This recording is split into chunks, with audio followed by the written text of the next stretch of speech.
On this week's video, I'm going to show you how I made this absolutely gorgeous Victorian style puzzle purse. I'm going to show you step by step, the best I can, to explain how to make this, because it is not easy. So you're going to need a sheet of card or paper. So this one's 190 GSM watercolor paper, so it's fairly stiff, which is fine. I think for A4 size, it might get a bit tricky if you use a smaller piece. So either way, you need a square of card, and obviously if you just fold one section over like this, you'll automatically get a square. This is a bone folder I'm using. It's basically just like a little plastic tool. It's really essential for this kind of craft, because it just makes the seams nice and sharp. So once you've folded that over, if you use a pencil to draw a line along this section, it's much easier to see it when you're cutting it off. You could use scissors, but if you don't get it right first time, it's hard to then amend it. So I think a craft knife is the best way on getting the square. So just check it is a perfect square before you do any more with this, because it's quite essential that you start off with a perfect square. Now, I'm going to show you as slowly as possible, but really when you're making your folds, you need to make sure you go to the points first, just to make sure they're in line, and then follow that along, because once you put your crease in, well, you can't really change it. So just be very careful with the creases. So you're going to fold it either way like this, so you've got a big cross in the middle, and then you're going to mark 3 sections. So you're going to mark it into thirds in either direction.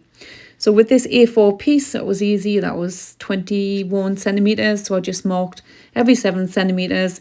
I marked it in 3 different places going across each way, so I could use a ruler to line up the 3 dots to make sure that it was straight, rather than just 2 dots, because sometimes it can be a little bit skew sometimes still. So then I just used my metal ruler. These are really handy as well, especially when you're using like craft tools, you know, like cutting knives and stuff. The metal rulers is much better. So with these thirds, you're going to fold from each side. You're going to fold the card over, and again with the bone folder, just give it a little. So just make sure it's in place before you start obviously squishing it down. It's quite satisfying actually. And then you do the other side, and then just, I mean, you can flip this over and increase the other side as well, but I don't think it's too essential, as long as it's properly pressed down from one side, because the card will just be opening from this side after all. So then you've got your cross, and then you've got your 3 sections there. So you've folded it this way, and you've measured into thirds, and you've now folded it this way, and this way. Okay, so that's almost all the folds done. Now this centre square here, which traditionally they would write the love note in this central bit, because it's the last bit you see when you open the card up. So we're going to focus on that little square in the middle, and each corner gets folded to the far side of the square. So here to here, here to here, and so on. So again, essential really just to take your time at this, make sure it's exactly where you want it, and then kind of crease it outwards if you like. You know, just make sure the bit that's lined up stays put, and then you crease it outwards. So once you've done this section, and I'm really going on about how important this is to get the creases perfect. It just means you're going to get a better result at the end. It's going to be more perfect. So once you've folded in all of your corners to the far side of the middle square, it should look like this. I've tried to do a template. It's not very good. I kind of seem to get it bigger than this, and I'll link it in my blog. And it's just really going to show you. Oh, here she is. What's she after? Oh, she's after some of my toast. Little monkey. She loves toast. Absolutely loves it. So I'll link this in my blog post. It might help you. I've done a little bunny rabbit at each section, which I think is the vital sections. I'll show you that again later. So this is what your card should look like. So basically it's 9 squares, but the corner ones have just got one crease, and the rest have got crosses in them, if you like. Okay, so I've tried to adjust the daylight here, so you can just see the way it's lying down. So these will form, so the center squares, so these sections here, if you make sure these are folded slightly up, each section, so this up here, this up here, this up here, and this up here, then the pinwheel will like turn into there. So as I'm showing you here. Now it did take me a few attempts. I didn't just do this straight away. I've not made this before. And at one point I was just like, I just couldn't get it. I just couldn't get it. And I'd watched a couple of videos, which I rarely do, but I watched a couple of videos on people showing you, and I thought, right, I'm going to make sure I do it like really slowly. So I'm going to do it as if it's what I needed to see, because I couldn't figure it out from watching the videos. I really couldn't. So I think the essential things are these inside sections here, to make sure that this section here is pushed up. So the middle of the card, the square of the card in the middle, just doesn't do anything. That stays flat. And each of the corners of the cards end up as are. It's just really these little inside squares that you need to make sure that fold comes up on each side like this.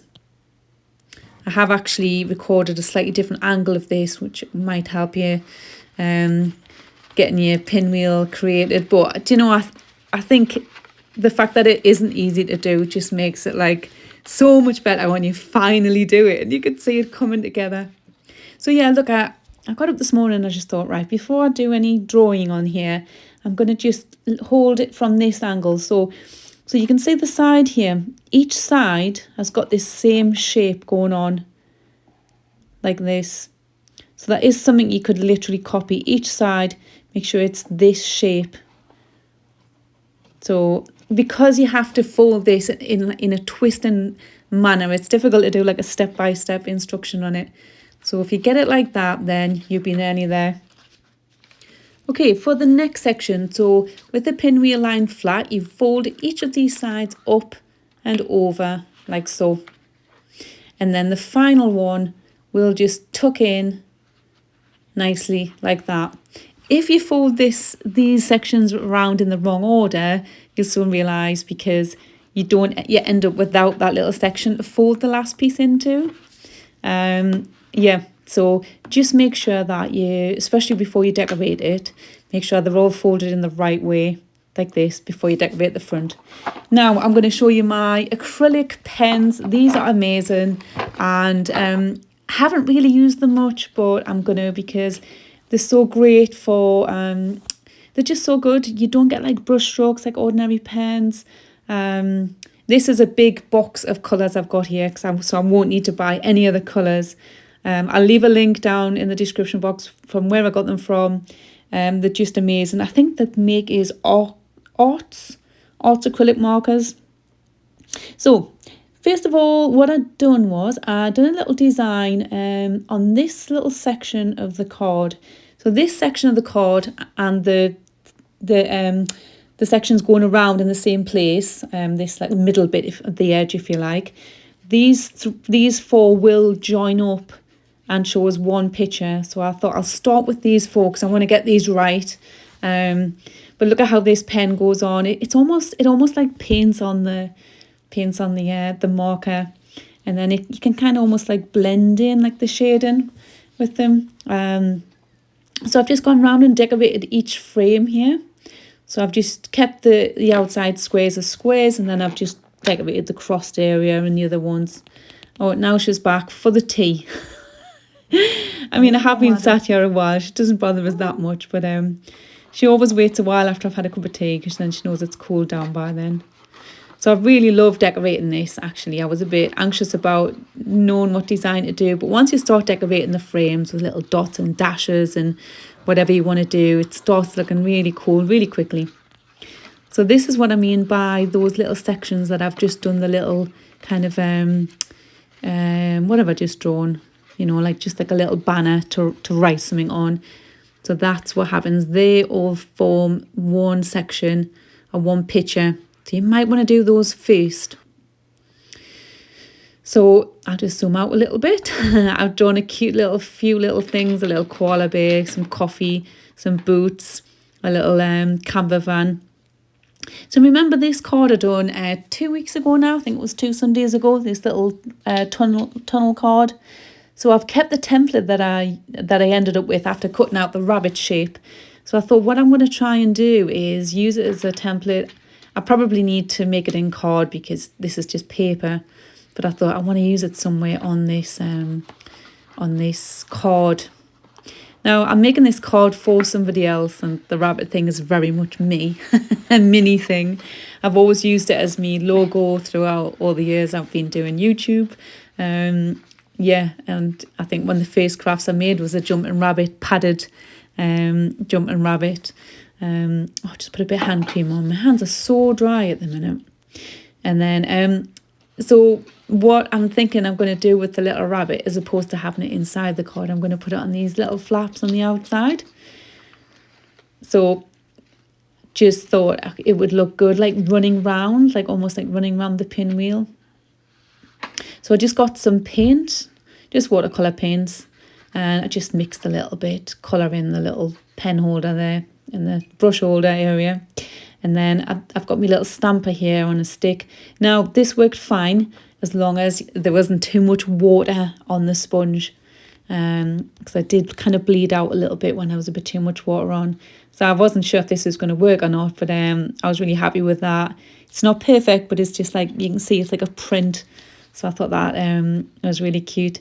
And it was just such a good way on just filling these spaces, because I'm a bit limited for time today. I've been a bit behind with my video, but I really wanted to get a video out today because I'm trying to do it every Sunday.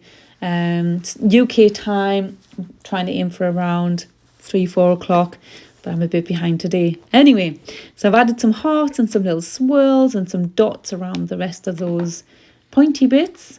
And I'm really happy with the way it's turned out. It's so exciting. It's so exciting doing it. And you keep opening it up and thinking, and the more you do it, the more it seems to it'd be easier to open out and fold back in, kind of like remembers. So then just make sure, like I said before, make sure before you decorate the front, you make sure it's tucked in the right way first, because you don't want to be decorating the wrong bits. So make sure it's all nicely tucked in. And then just use your bone folder just to make sure it's flat. Now I'm thinking, would it make a difference if you tucked it in the wrong way? Well, best tuck it in the right way. And then just do a little design on here. So I'm just going to do a little border. I've gone with just using blue pens, because I know traditionally the Victorians would often just do the blue and white theme colours, and I've always thought it looks really nice. So I've used about 4 or 5 different shades of blue of my acrylic pens. I've tried it just so it's got a little bit of variation. So I just drew a cute little heart in the middle. I think it just looks cute the way a heart just opens out into 4, and then a few little designs going round. I've really enjoyed this. I love doing my little rabbit tunnel card I done a few weeks ago, but I've loved this as well. So that is my inside. I will add some more details in here because I am going to be giving this as a gift to somebody. So I've got a little koala bear, a little camper van, some coffee and some boots and stuff. I'm going to draw a few other little bits on, but and a little message in the middle there. So I hope you've enjoyed watching this week's DIY, my Victorian puzzle card. And obviously it's got rabbits on. If ever something can have rabbits on, it has rabbits on. And then you just got to remember which way to fold it shut, because yeah, it doesn't work when you don't. And then just tuck that in. I love this lovely little card. You can make it bigger if you're finding it a bit more difficult to pull it together, but hopefully you will manage it. I just want to show you here. It was my birthday the other day, my 50th birthday. And my little brother Ian, he got me this card. Look at these gorgeous little rabbits and little egg caravans, and I love it. I just thought I would just share it with you. And he also got me some stamps, which I love using things like this. My stamp block I've got, it wasn't very good from the start, and the letters weren't very clear the way they're stamped out. So I look forward to using this in some future crafty projects. So I was over at B&M stores earlier today, and I got these flowers for £3.50 and some bunches of daisies, which were only like £2 so they're only £1 each. So I'm looking forward to decorating my camper van soon, getting it all ready for spring. So thank you for watching this video. If you like my videos or you enjoyed this video, please subscribe to my channel, many more, and you will see my videos come up every Sunday. So if you hit the bell, and it will let you know when I've uploaded a new video. All the equipment I used on today's video I'll list down below. And also, yes, you can check out the blog, which I've just started writing again. So then you can see the template there and more information about this video. Have a great week. Thank you for watching my video. Bye.